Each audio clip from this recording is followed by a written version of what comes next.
214 என்னால நிக்க முடியும், பிரச்சாரம் பண்ண முடியும், இன்னும் இருக்கான் என் கேண்டிடேட் லிஸ்ட்னு விஜய் தயார் பண்ணலன்னா ரொம்ப கேவலப்படுவாரு. ரொம்ப தர ரேட்டுக்கு தான் அப்புறம் விஜய் 2026 விஜய் அவர்கள் 234 தொகுதியிலையும் வேட்பாளரை நிறுத்துறது கேள்விக்குறி அப்படின்னு சொல்ல வரீங்களா சார்?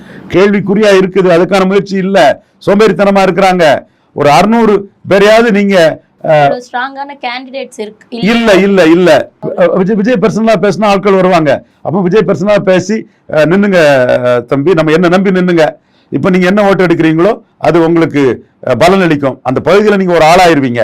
2031 உங்களுக்கு நான் கண்டிப்பா விஜயகாந்த் தான் நின்று உங்களை 29 வரை எம்எல்ஏ ஆக்குன மாதிரி நான் உங்களெல்லாம் எம்எல்ஏ ஆக்குறேன்னு விஜய் கூப்பிட்டு பேசினாங்கன்னா அவன் அதுக்கு ஒரு நம்பிக்கையோட அந்த பணத்தை செலவழிப்பான். புஷி ஆனந்த் நம்பி எல்லாம் பணம் கொடுக்கவும் மாட்டான், பணம் செலவழிக்கவும் மாட்டான், எதுவும் நடக்காதாங்க.